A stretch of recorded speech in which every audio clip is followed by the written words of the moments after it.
روس والوں تمہارے پاس تو ٹیکنالوجی آج آیا ہے، لیکن جس اسپین کے اوپر تم بمباری کر رہے ہو، یہ جو بم تمہارا بنانے کا جو لیبارٹریز ہوتے ہیں، جو ٹیسٹنگ لیب ہوتا ہے، وہ دنیا کے اندر کہیں پر نہیں تھا. لیکن سب سے پہلے دنیا کا ٹیسٹنگ لیبارٹریز آبزرویٹریز یہ اگر کہیں تھا، وہ شبیلی یا اسپین کی جامع مسجد کی گولڈا ٹاور کے اندر 300 فٹ اس ٹاور کے اندر سب سے پہلی ٹیسٹ کرنے کا لیب موجود تھا. یہی یوکرین اور اسپین جس پر تم بم بنا رہے ہو. ڈاکٹر لوگ آج کیا کرتے؟ ڈاکٹر لوگ آپریشن کرتے، ان کے پاس جو آلات آتے ہیں، سیزرز آتے، وہ کہاں سے آئے؟ ابو القاسم الزہراوی کی بنائی ہوئی، وہ اسپین کا رہنے والا، اسپین کی اینٹ سے اینٹ بجانے والے. اس کی تاریخ کو پڑھو. اس کو ملیامیٹ کرنے سے پہلے روس والوں تم اس کے غلام ہو، تمہیں اس کی غلامی کرنی چاہیے. تمہارے پاس جو آلات ہیں جنگ کے، وہ انہی اسپین سے نکل کر پوری دنیا کے اندر یہ کانسیپٹ بنایا. وینس پلانٹس کا کھوج کس نے کیا؟ ابن سینا نے. کون تھا ابن سینا؟ وہی فلسطین کے رہنے والے، یوکرین کے رہنے والے مسلمان تھے.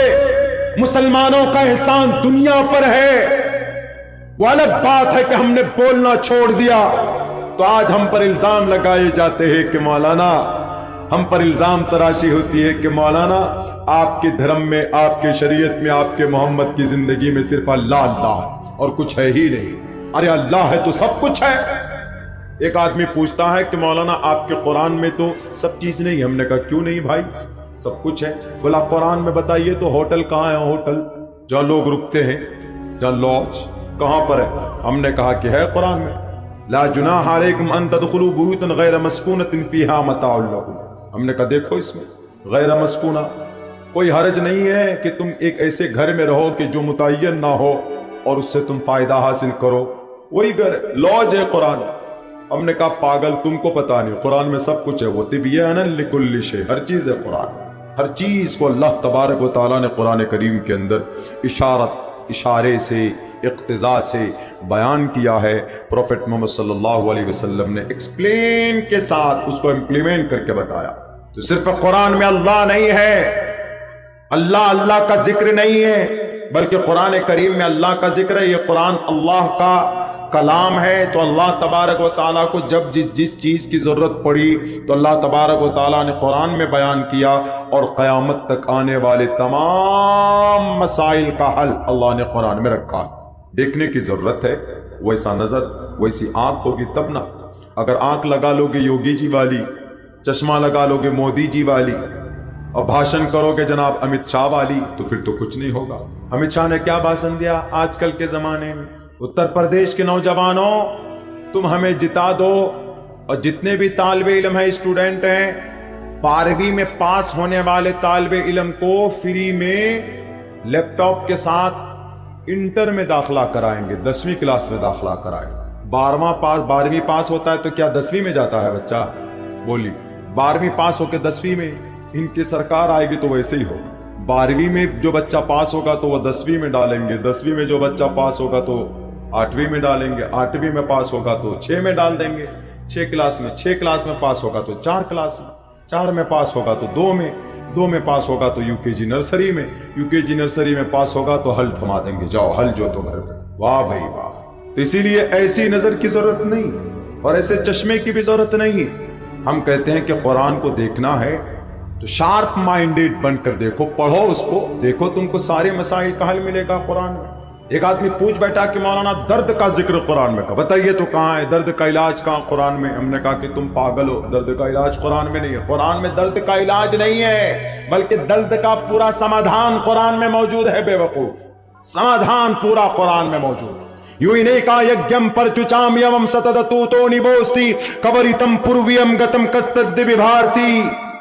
اٹھا کر دیکھ لو دنیا کے سب سے، ہمارے ہندوستان کے، ایشیا مہادیپ کے سناتن دھرمیوں کے اوتھینٹک بک رگ وید میں یجم پرچچام یوم مطلب اليوم اکملت لکم دینکم واتممت علیکم نعمتی ورضیت لکم الاسلام دینا.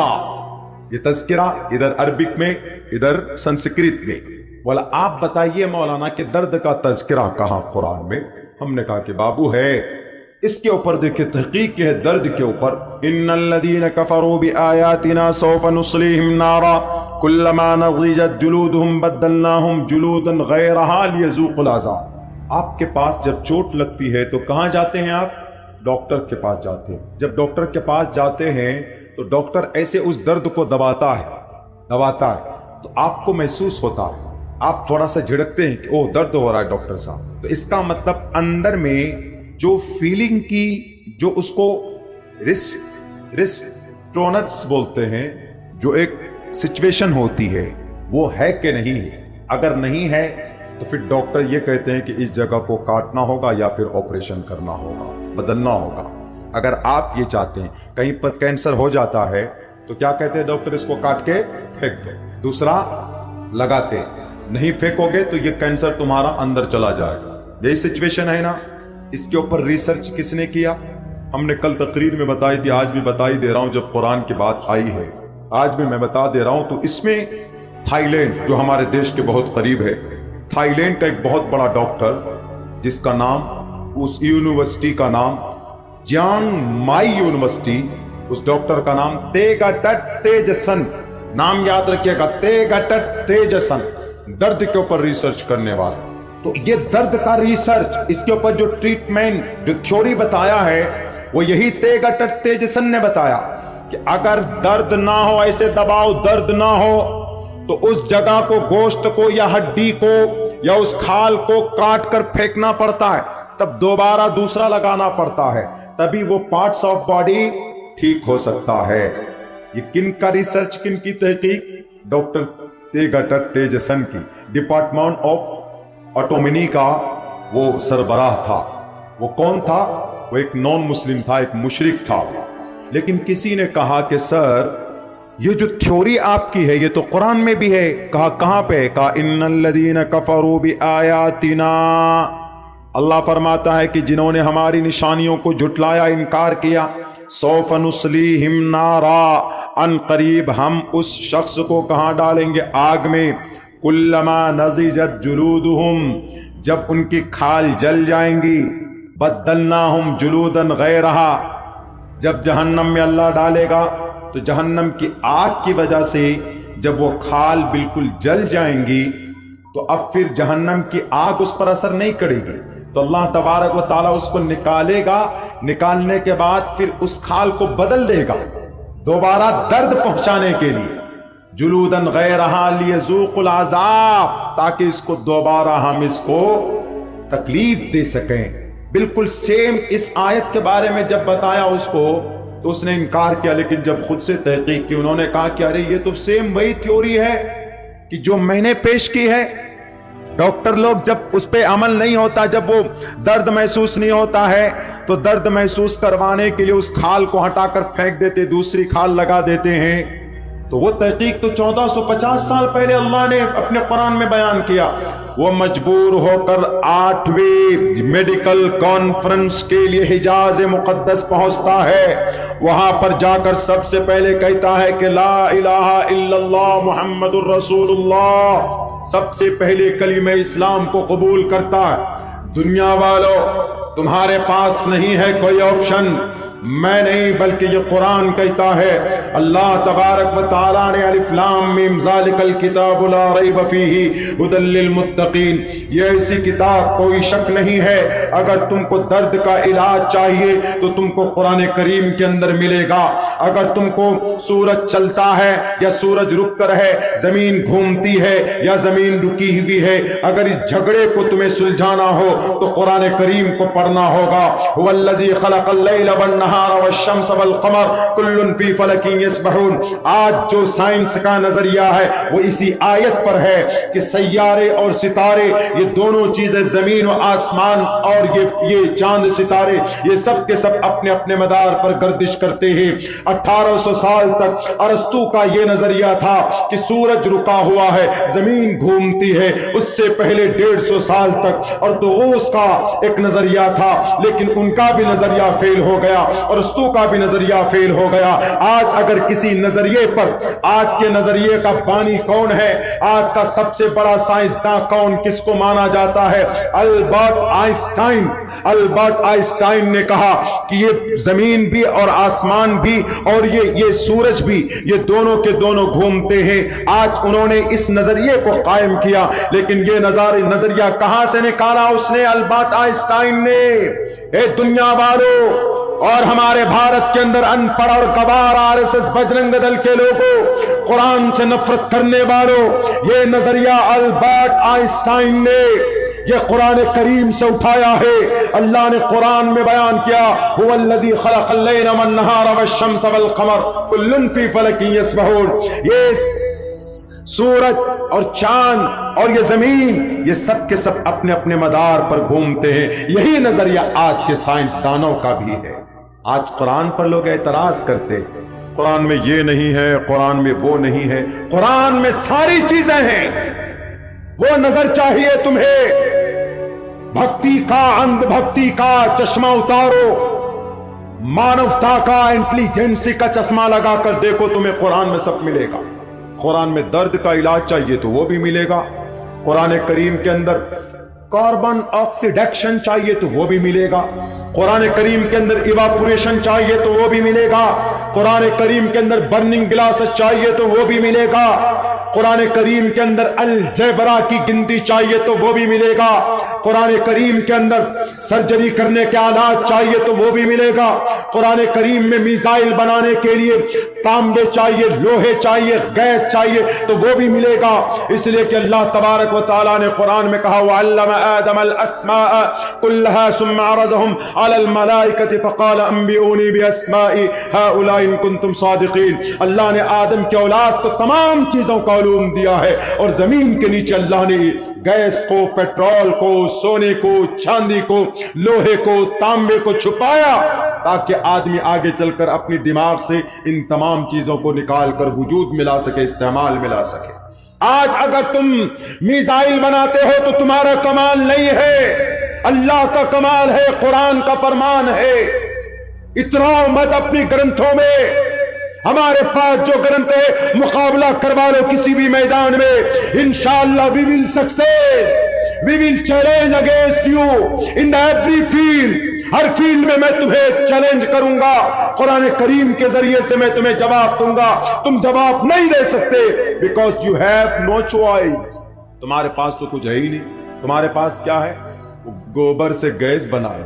کہتے ہیں ابھی جلسوں میں راج نیتا لوگ اتر پردیش میں، بھائیوں بہنوں یاد رکھیے دوبارہ ہم کو کرسی میں لائیے، ہم گوبر سے گیس بنا کر دکھائیں۔ واہ بھائی واہ، گوبر سے کیسے گیس بنائیں گے جی؟ کچھ دنوں پہلے چلا رہے تھے کہ نوجوانوں تم چاہے ایم ٹیک کر لو، MBBS کر لو، MD کر لو، DLED کر لو، B.Ed کر لو، MBBS بن جاؤ، MD بن جاؤ، تم کو نوکری چاہیے تو جا کر پکوڑا تلو۔ کئی جگہ آپ نے واٹس ایپ فیس بک میں دیکھا ہوگا کہ کہیں پر کیا ہے MBBS ٹی اسٹال، یعنی MBBS ڈاکٹر کی چائے کی دکان۔ کہیں پر دیکھا ہوگا ایم ٹیک پکوڑے کی دکان، یعنی ایم ٹیک کیا ہوا ہے، ٹیلی کیا ہوا ہے، ہائر اسٹڈیز سے کوالیفائیڈ ہے، لیکن اس کے باوجود بھی کوئی پکوڑا کھول کے بیٹھا ہوا ہے، کوئی چائے کی دکان لگا کے بیٹھا ہوا ہے، بس چپل سلوانا باقی رہ گیا۔ کچھ دن کے بعد کہیں گے کہ چپل لے کر بیٹھ جاؤ، چپل سلواؤ، وہ بھی ایک نوکری۔ جب چپل سلنا ہی ہوتا تو کروڑوں روپے خرچ کر کے کیوں MBBS کی نوکری ہم نے لی؟ یہ بھی ایک سوال ہے۔ اور اعتراض کہاں مڑتے ہیں آ کے؟ قرآن پہ۔ اعتراض کہاں مڑتے ہیں آ کے؟ اسلام پہ۔ ملتے کچھ نہیں، آ کے ڈائریکٹ یہیں پہ لا کر ٹھوک دیتے۔ ملیچ بھاشا کرتا تین وید واکیہ پران مکھا۔ حضرت آدم علیہ السلام کو اللہ تبارک و تعالیٰ نے جو زبان دی تھی، دنیا کی سب سے پرانی زبان مانی جاتی ہے، اور حضرت آدم کو اللہ تبارک و تعالیٰ نے سب سے پہلے انسان کو قیامت تک آنے والی بہت ساری چیزوں کا علوم بتایا، سکھایا۔ وَعَلَّمَ آدَمَ الْأَسْمَاءَ كُلَّهَا ثُمَّ عَرَضَهُمْ عَلَى الْمَلَائِكَةِ۔ اسی لیے فضیلت بڑی کن کے سامنے؟ فرشتوں کے سامنے میں انسانوں کی ایجوکیشن، نالج، جانکاری کی وجہ سے۔ لیکن میرے ساتھیوں، ہم لوگ اگر خاموش رہتے ہیں، بولتے نہیں ہیں، تو الزامات کے بارش کر دیے جاتے۔ کہ محمد الرسول اللہ صلی اللہ علیہ وسلم تو ایسے تھے کچھ بھی نہیں تھے. ارے وہ تو تمہاری تنگ نظری ہے، ورنہ محمد الرسول اللہ صلی اللہ علیہ وسلم نے جو راستہ اپنایا، جو بتایا، وہ صرف مسلمانوں کے لیے نہیں بلکہ تم بھی تو قریب آ کر کے دیکھو. اگر تم کو تمہارے مقصد کی چیز وہاں پر نہ مل جائے. مسلمانوں، میرے نوجوانوں، we should to proud to be a Muslim. ہمیں مسلمان ہونے پر گرو ہونا چاہیے، احساس کمتری کا شکار نہیں ہونا چاہیے کہ نہیں مولانا قرآن پڑھ لیں گے، حافظ بن جائیں گے، مولانا بن جائیں گے، ہمارے بچے تو کیا کریں گے، مسجد میں لوٹا توڑیں گے، مدرسے میں جا کر چٹائی کاٹیں گے. نہیں، if you know and if you hard work تو definitely I'll suggest you, definitely I'll tell you، میں آپ کو کہتا ہوں کہ you will be great person in the whole educational field. اگر آپ چاہیں تو بن سکتے ہیں.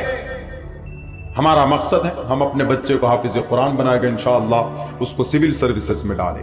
آپ بھی کر سکتے ہیں. یہ مت کہیے کہ نہیں اسلام میں آ جائیں گے تو کچھ نہیں ہے. ارے دنیا کے اندر جتنی بھی چیزیں ہیں ان تمام چیزوں کا منبع اور مخرج قرآن اور حدیث سے ہی نکلتا ہے. بھائی ضرورت ہے دیکھنے. ابھی تو میں نے آپ کے سامنے ایک جھلک رکھی، میں بتاؤں گا کل کو اس ٹاپک پر بات کروں گا میں کہ سائنس کا وجود کہاں کہاں سے کیسے کیسے کس کس انداز میں قرآن کریم سے نکلا، قرآن کریم سے لیا گیا. اس سے پہلے بات نبی پاک علیہ الصلوۃ والسلام کی نبوت سے پہلے کی زندگی کی چل رہی تھی کہ آپ علیہ الصلوۃ والسلام کی 40 سال سے پہلے کی زندگی کے اندر کہیں نہ کوئی ڈیفالٹ ہے کیا؟ لوگ جو اعتراض کرتے ہیں کہ جی جناب کہیں نہ کہیں کوئی ڈیفالٹ ہے، کہیں نہ کہیں کوئی شک ہے. نہیں ہے، بلکہ آپ علیہ السلام نے جب آپ کو نبوت نہیں دی گئی، نہیں ملی تھی، تب بھی آپ قوم کے لیے متفکر تھے، تب بھی آپ غریبوں کی، تب بھی آپ یتیموں کی، مسکینوں کی اور مہمانوں کی اور بے سہارا لوگوں کی مدد کیا کرتے تھے. آج تک کہیں کسی کی تاریخ موجود ہے؟ کسی کی بھی نہیں ہے. بڑے بڑے پرشوتم تو لوگ آئے اس دنیا کے اندر، بڑے بڑے لوگ آئے اس دھرتی کے اوپر، گریٹ پرسن رشی منی لوگ آئے اس دھرتی پر، لیکن کسی کی زندگی دیکھو، کسی کی زندگی خون سے کسی کا ہاتھ خون سے رنگا ہوا ہے تو کسی کی پوری زندگی کے اندر قتل ہی قتل ہے، قاتل بنے بیٹھے. لیکن محمد الرسول اللہ کی زندگی اٹھا کر دیکھو. نوجوانوں، میرے ساتھیوں، دنیا کے لوگوں، آپ علیہ الصلوۃ والسلام کو اللہ تبارک و تعالیٰ نے کسی ایک فرقے کے لیے، کسی ایک قبیلے کے لیے نبی اور رسول بنا کر نہیں بھیجا تھا، بلکہ اللہ تبارک و تعالیٰ نے قرآن میں کہا وما ارسلناک الا رحمۃ للعالمین. اس لیے کہا نراشن سمہا پیڑی مسیح کے پوری دنیا تعریف کرے گی ان کی. یوں ہی نہیں کہا تھا اللہ تبارک و تعالیٰ نے صاف صاف لفظوں میں ادلبوک میککم ادلبوک نکھادکم. اگر آپ کو اعتراض ہے کہ نہیں جناب محمد الرسول اللہ تو نبوت سے پہلے جنگ میں چلے گئے، اپنے چچا کے ساتھ جنگ میں تیر پکڑا رہے ہیں کہ ابو طالب چچا یہ لو تیر اور مقابلہ کرو ان سے، تو تیر پکڑانا جنگ میں گناہ نہیں ہے. اگر گناہ ہوتا تو شریمد بھگوت گیتا کے اندر میں پہلے شلوک کے پہلے منتر میں تیر کی بات، تلوار کی بات، جنگ کی بات، جنگ میدان کی بات، بیٹل فیلڈ کی بات کہی گئی ہے. دیکھو دھرم چھیترے کروچھیترے سمویتا یوت سمہا مامکا پانڈوا شیکم کروت سنجیا.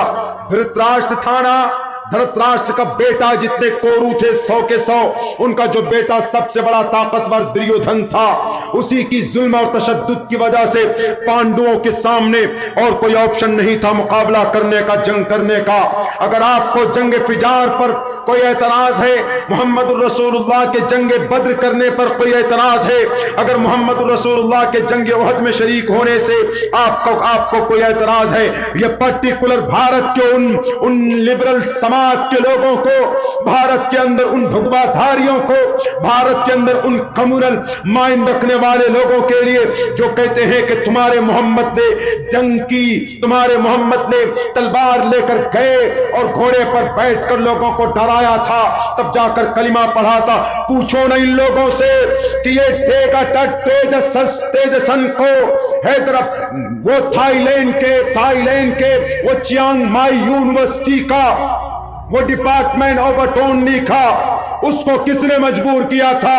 اس کو تو کسی نے مجبور نہیں کیا تھا، اس کو تو قرآن کریم کی صداقت نے مجبور کیا تھا، قرآن کریم کی عدالت نے مجبور کیا تھا، قرآن کریم کے پیغام نے مجبور کیا تھا کہ تم قرآن پڑھو۔ کیوں؟ کیونکہ جو تھیوری تم پیش کرتے ہو وہ اللہ نے 1400 سال پہلے قرآن کریم کے اندر بیان کر دیا ہے۔ جواب دے پائیں گے؟ نہیں دے پائیں گے۔ ہم لوگ بولتے نہیں ہیں، اپنے تقریروں میں ان باتوں کو بولنے کی ضرورت ہے، آوشکتا ہے۔ آج جہاں پر بمباری ہو رہی ہے نا، کہاں پر ہو رہی ہے بمباری؟ اسپین میں ہو رہی، بڑی تاریخ رہی اسپین کی۔ آج سب سے بڑی مسجد دنیا کی قرطبہ کی جامع مسجد، وہ آج بھی اسپین میں مسجد مقید ہے۔ 800 سال تک مسلمانوں کی حکمرانی رہی ہے اسپین، جس کا نام آج یوکرین بارڈر پر اس کا آدھا حصہ، اس کا مشرقی حصہ پورا کا پورا وہ روس سے ملتا، پورا کا پورا۔ روس کو دشمنی اس لیے ہے کہ وہ سوویت یونین کے حصے میں آتا تھا، سوویت یونین کے ساتھ تھا وہ۔ کسی زمانے میں جب روس کی سپر پاور، اس کی اکڑ جب ٹوٹی، امریکہ کے پاس جب وہ آیا، تو اس وقت سے روس کی نظر میں یہ یوکرین کھٹکنے لگا اور تب سے اس پر ظلم کر رہا۔ جیسے ہمارے بھارت اور پاکستان کے بیچ میں یدھ ہوتے رہتا ہے، ایسے یہاں پر روس اور یوکرین اسپین کے بیچ میں ہوتا، اور یہ وہ اسپین ہے جس کو کسی زمانے میں اندلس بھی کہا گیا۔ یہ وہ اسپین اندلس جہاں پر اللہ کے ولیوں کا، اولیاء اللہ لا خوف علیہم ولا ہم یحزنون، ایک ٹھکانہ ہوا کرتا تھا، جہاں پر اتنی مسجدیں تھیں۔ جیسے آپ کا یہ کلیا چک، ہم لوگ آ رہے تھے راستے میں تو ہم یہ کہہ رہے تھے کہ یہ بنگال کی مسلم اکثریت علاقہ ہمارے یہ کلیا چک، اور یہاں کی سب سے خوبصورتی یہ ہے کہ یہاں ہر مکتب فکر کے لوگ آس پاس میں رہتے، ہر طرح کے لوگ مسلمان بستے، اور اس وقت اس قوم کو متحد ہونے کی بھی ضرورت ہے۔ کلمے کی بنیاد پر، قرآن و شریعت کی بنیاد پر لڑنے کی ضرورت نہیں۔ بہت سے لوگ کوشش بھی کر رہے ہیں کہ اس قوم کو دوبارہ بانٹ دیا جائے، تو میرے بھائیوں، میرے ساتھیوں، مٹ جائیں گے، تباہ ہو جائے۔ آج روس کیوں آج یوکرین کیوں کمزور؟ آج اندلس کیوں کمزور؟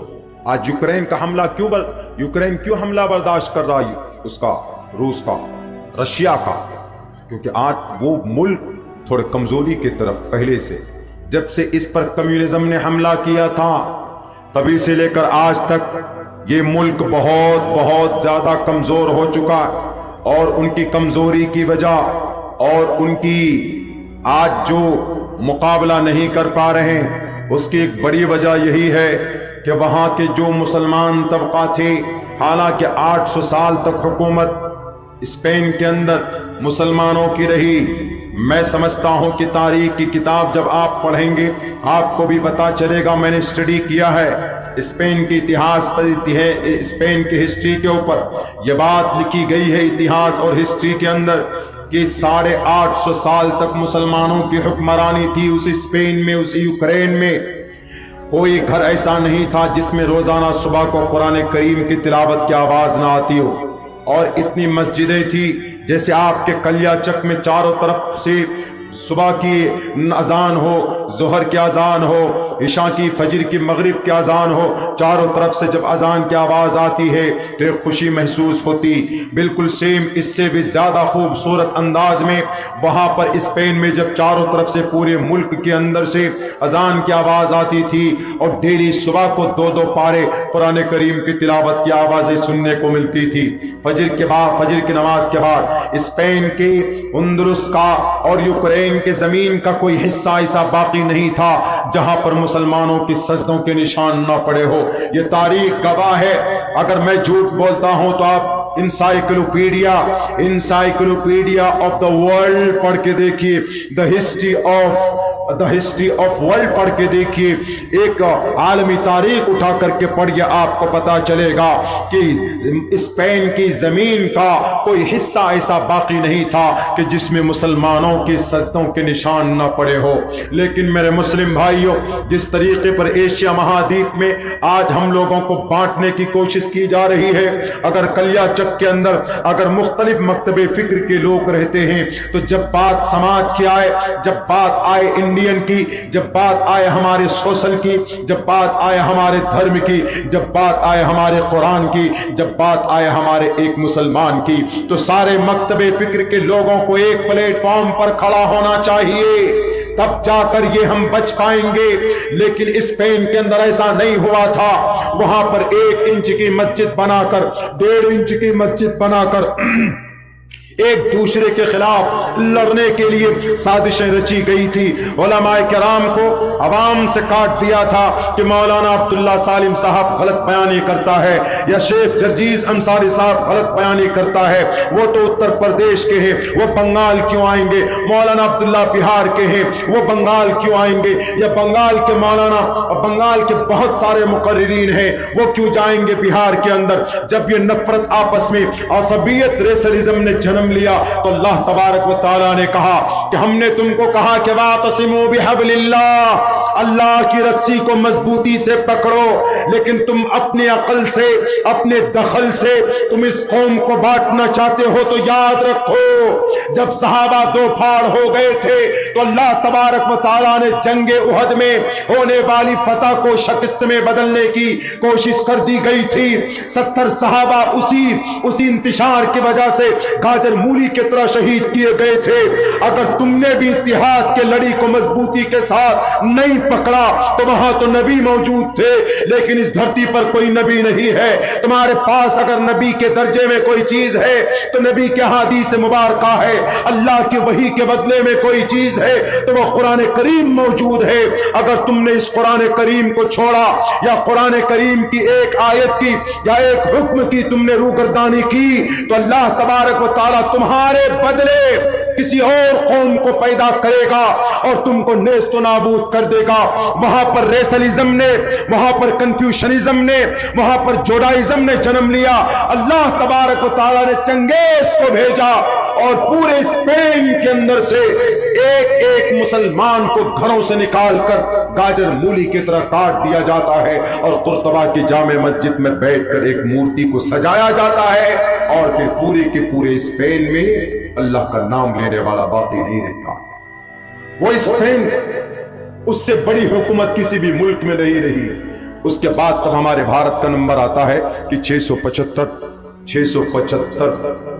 سال تک اس دیش میں کمی بیشی اس طریقے سے حکومت رہی ہے.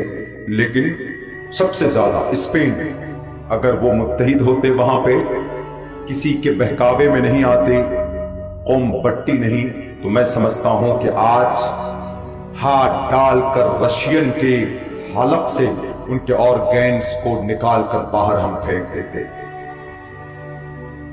نام لے لیتے ہیں جناب, دہشت گردی تم کرو, نام محمد رسول اللہ کو جوڑ دیتا. تعجب ہے, شرم کی بات ہے کہ محمد رسول اللہ تو اتنے مہان اور اتنے بیوٹیفل, اتنے امن والے تھے.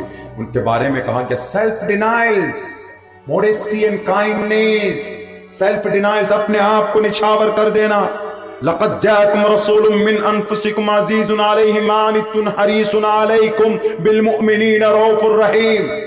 جب کوئی بندہ ایمان نہیں لاتا تھا تو اللہ کے نبی پریشان ہو جاتے تھے, تڑپتے تھے, بے چینی گھٹتے تھے اپنی قوم کے لیے, انسانوں کی بھلائی کے لیے.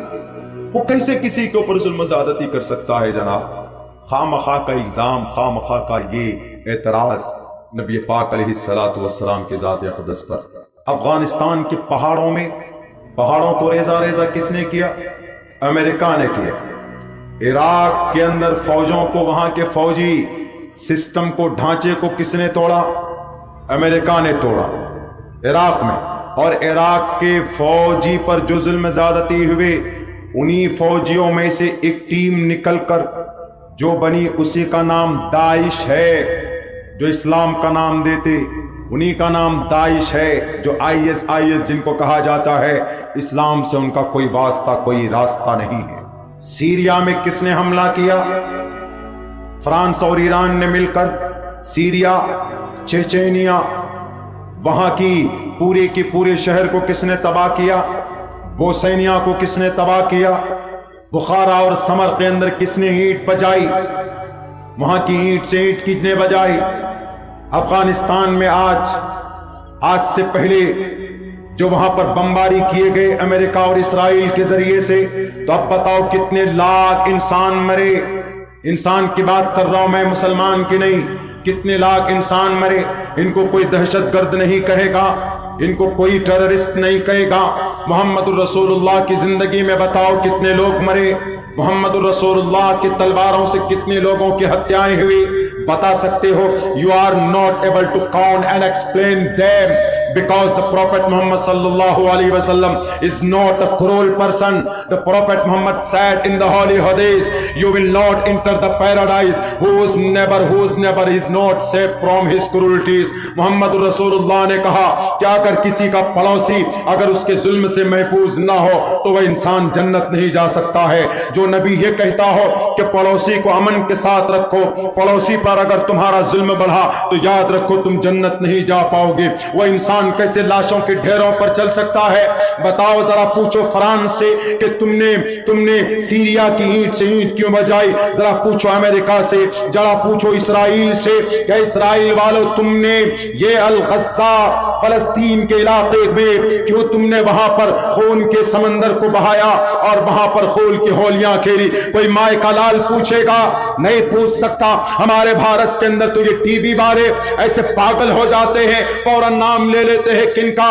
فوراً نام اسلام کا داعش سے جوڑو، اسلام کا نام القاعدہ سے جوڑو، مولانا عبداللہ کا نام فلاں جنگ سے جوڑو، مولانا جرجی صاحب کا نام فلاں تنظیم سے جوڑ دو. کچھ فائدہ نہیں ہوگا. ہم تمہارے ان الزامات سے نہیں ڈریں گے. اگر تم الزام لگاتے ہو تو لگاؤ. اب سے پہلے بھی الزامات لگائے گئے. حضرت موسیٰ پر الزام لگا تو اللہ تبارک و تعالیٰ نے قارون جس نے لگوایا تھا الزام، فخسفنا به وبداره الارض، اللہ تبارک و تعالیٰ نے ان کی دولت سمیت ان کو زندہ زمین میں گاڑ دیا، چونکہ الزام لگایا تھا ایک اللہ کے نیک بندے پر. عبداللہ کیا جھوٹ کیا غلط بولتا ہے؟ عبداللہ وہی بولتا ہے جو اس کے قرآن میں ہے. عبداللہ وہی بولتا ہے جو تمہارے بھگوت گیتا میں ہے. تمہارے بھگوت گیتا میں جنگ کی بات ہے. قرآن کریم میں اگر جنگ کی بات ہے تو ان لوگوں سے جو ظالم بن کر کھڑے ہو جاتے، جو سماج کی بیٹیوں کا اپہرن کرتے، جو وعدہ خلافی کرتے، ان کے لیے قرآن کہتا ہے کہ مقابلہ کرو. تو گیتا بھی تو یہی بات کہتی ہے، دھرم چھیترے کروچھیترے سمویتا یوتسوہ مامکا پانڈواچے کم کروت سنجیہ کتسترا کشملیدم وشمے سمپستتم اناریہ جشتم کیرتی کرم جناہ. یہ سب صاحب کلیئر لکھا ہوا ہے. اور یہ کہا کہ تم مقابلہ نہیں کرو گے، تم نہیں لڑو گے تو تم کو جنت نہیں، سورگ نہیں ملے گی. کون کہہ رہا؟ شری کرشن جی کہہ رہے. تو بسا اوقات جنگ اور لڑائی اور مقابلہ کرنا کمپلسری ہوتا، ضروری ہو جاتا. نہیں ضروری ہوگا تو دیش پر قبضہ کر لے گا. ہمارے دیش میں 1962 کو 1960 اور 62 میں کس نے بچایا ہمارے اس دیش کو؟ الزام بہت لگاتے ہو نا محمد پر، قرآن پر. یہی محمد قرآن والے تھے جس نے چائنا سے اس دیش کو بچایا تھا. اور کون تھا وہ بچانے والا؟ اس کا نام میر عثمان علی. 500 ٹن سونا دے کر اس وقت کے پرائم منسٹر کو، اس وقت کے جو پرائم منسٹر تھے وہ گئے تھے اور انہوں نے بیل گاڑی میں ڈال کر 500 ٹن کا سونا لے کر آئے، اور تب جا کر ان سونا بیچ کر تب جا کر توپ اور گولی اور بارود خریدے اور چائنا سے اپنے اس دیش کو بچایا. یہی قرآن اور حدیث پڑھنے والے تھے. تم نہیں تھے اس وقت میں. بڑے دعویٰ کرتے ہو کہ ہمارا بھارت ہے، ہم کلچر کو نافذ نہیں ہونے دیں گے. Wearing hijab, it is not a culture. It is a sign of modesty in the Quran. It is a command of Allah subhanahu wa ta'ala. Allah subhanahu wa ta'ala will not apply, will not corrupt on the earth. اللہ تبارک و تعالیٰ نے منع کیا ہے ظلم کرنے کو اس دھرتی پر. وہ اللہ تبارک و تعالیٰ سماج کی بیٹی کے اوپر ظلم کیسے کر سکتا؟ نہیں کر سکتا. وَإِذَا قِيلَ لَهُمْ لَا تُفْسِدُوا فِي الْأَرْضِ قَالُوا إِنَّمَا نَحْنُ مُصْلِحُونَ. اللہ کہتا ہے کہ جب ان سے کہا جاتا ہے کہ تم فساد پیدا مت کرو تو یہ بولتے ہیں کہ نہیں، ہم ریفارمرز ہیں، ہم اچھا کام کرنے والے. جھوٹے ہیں یہ، جھوٹے الزام صرف قرآن پر لگاتے. میرے بھائیوں، میرے ساتھیوں، یہ ان کی تھیوری ہو سکتی ہے، لیکن ہمارے قرآن اور ہماری احادیث مبارکہ جو سچ ہے تو وہ سچ ہے. اس میں کوئی شک نہیں، کسی کو انگلی اٹھانے کا حق بھی نہیں ہے۔ اگر کوئی حق اگر جتاتا ہے کہ ہاں جناب ہم ہاتھ اٹھا سکتے ہیں، انگلی اٹھا سکتے ہیں، ہم سوال کر سکتے ہیں، تو الحمدللہ آج بھی ہمارے بھارت کے اندر، ہمارے ملک ہندوستان میں ایسے ایسے ودوان لوگ ہیں جو ان کی تمام کے تمام اشکالات کا جواب دینے کا حق رکھتے ہیں، صلاحیت رکھتے ہیں، طاقت رکھتے ہیں۔ میں تو ایک طالب علم ہوں۔ کورونا آیا، کورونا کے اوپر تحقیق کس نے کی؟ سب سے پہلے انفیکشن اور سب سے پہلے جراثیم کے اوپر تحقیق کس نے کی دنیا کے اندر؟ کوئی مائع کلام بتا سکے گا دنیا میں کہ ہاں ہم نے کی؟ نہیں۔ جس نے سب سے پہلے جراثیم اور انفیکشن کے اوپر تحقیق کی اس شخص کا نام ابو بکر محمد بن زکریا الرازی۔ اگر ان کی تھیوری نہیں ہوتی تو وہان لیب والے، امریکہ والے، جرمنی اور اٹلی والے، تمہاری ہمت تھی کہ تم کورونا کا پتہ چلاتے؟ کورونا ایک وائرس ہے، وائرس ایک جراثیم ہے، اور جراثیم کے اوپر تھیوری کس کا بنا ہوا؟ ابو بکر محمد کا بنایا ہوا۔ احسان ہے تم پر ہمارا، کورونا کو نہیں ڈھونڈ پاؤ گے جب تک ہماری تھیوری نہیں پڑھو گے۔ ہماری بیٹیاں اگر حجاب پہنتی ہے تو تمہارے تو پیٹ میں درد نہیں ہونا چاہیے، کیونکہ پردھان منتری جی بھی تو کہتے ہیں کہ منہ میں ماسک لگاؤ، منہ ڈھانکو، ویئرنگ ماسک۔ ان پر کیوں نہیں اعتراض ہوتا؟ عجیب طرح کا لوجک ہے بھائی، عجیب طرح۔ ابھی کچھ دنوں پہلے ہمارے بہت سارے پروگرام کینسل ہوئے۔ ابھی یہ دھلیان میں 14 فروری کو پروگرام تھا، تو وہ پروگرام چلا گیا کہاں؟ وہ 22 مارچ۔ ہم نے پوچھا کیوں؟ بولا کہ شیخ محترم یہاں پر رات کو نائٹ کرفیو ہے، یعنی 8 بجے سے لے کر صبح 6 بجے تک کرفیو۔ ہم نے کہا کیوں؟ اس وقت تو کوئی ہوتا بھی نہیں ہے سڑک پہ۔ بولا کہ نہیں، وہ کورونا کی وجہ سے۔ آپ سمجھ سکتے ہیں 8 بجے کے بعد تو روڈ تو ویسے خالی ہو جاتی ہے، ویسے ہی خالی ہو جاتی۔ اگر کرفیو لگانے سے کورونا سے بچانے کا مقصد ہے، کرفیو لگانے کے ذریعے سے، تو دن میں لگانے سے زیادہ فائدہ ہے کہ رات میں لگانے سے زیادہ فائدہ؟ رات میں تو ویسے بھی بالکل سڑکیں خالی، بالکل ساری کی ساری پوری کی پوری سڑکیں خالی۔ کیا کورونا یہ کہہ کے آتا ہے کہ ہم آئیں گے، رات کو ہم گھومیں گے؟ ڈی ایم صاحب کو پہلے سے لیٹر لکھ کے دے دیتا ہے کیا کہ ڈی ایم صاحب یہ لیجئے، میں کورونا 2 سال عمر ہے میری اور میں آ رہا ہوں، مجھے چھٹی مل رہی ہے، UKG نرسری میں پڑھ رہا ہوں میں، 2 دن کی چھٹی ہوتی ہے تو میں آ رہا ہوں گھومنے، 2 دن کا لاک ڈاؤن۔ عجیب بات ہے، ہفتے میں 2 دن کا لاک ڈاؤن، سنیچر اور اتوار 2 دن کا لاک ڈاؤن، باقی 6 دن 7 دن میں کورونا نہیں آئے گا۔ اتنا عقل مند ہو گیا کورونا کیا کہ جو صرف سنیچر اور اتوار کو ہی آئے گا، 2 دن نہیں آئے گا؟ یا ڈی ایم صاحب اس کو اپوائنٹمنٹ نہیں دیں گے؟ اے کورونا تم آنا مت، 2 ہی دن آؤ تم۔ جب 2 دن ڈی ایم صاحب روک سکتے ہیں تو باقی 6 دن کیوں نہیں روک سکتے کہ بھیا تم مت ہی آؤ؟ وہاں سب کچھ برباد ہو گیا، ہمارا اسکول بند ہو گیا، بچے ہمارے ویسے بھی بگڑ گئے۔ کورونا اگر لاک ڈاؤن کی بات ہوتی ہے تو سب سے پہلے کہاں پر تالے لگتے؟ اسکول بند، مدرسہ بند، شراب خانے کھل جاتے، مارکیٹ کھل جاتی، سڑکیں کھل جاتی، پوری بھیڑ کی بھیڑ۔ یہ لوجک سمجھ میں نہیں آیا۔ اب تو کورونا ختم، اب کون سا کورونا بڑا ہو گیا، بالغ ہو گیا، اس کا نام کیا رکھ دیا؟ Delta variant.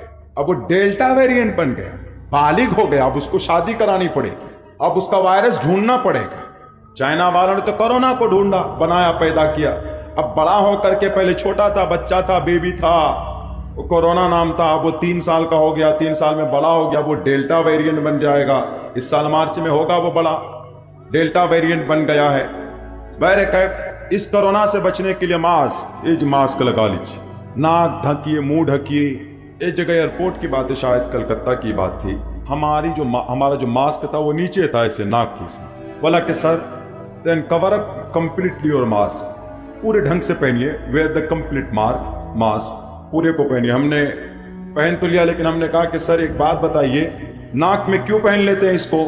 تو انہوں نے کہا کہ ناک میں اس لیے کہ سر آپ ڈھانکیے تو پورا ڈھانکیے۔ ہم نے کہا کہ ایک بات بتاؤ، جب ناک سے گھس سکتا ہے کورونا تو کان سے کیوں نہیں گھس سکتا؟ کان بھی تو ایک راستہ ہے نا۔ وہ ہنسا، جواب تو نہیں دیا، بولا اٹ از اے کمانڈ، سر یہ ایک آرڈر ہے and we have to follow that and the protocol of corona.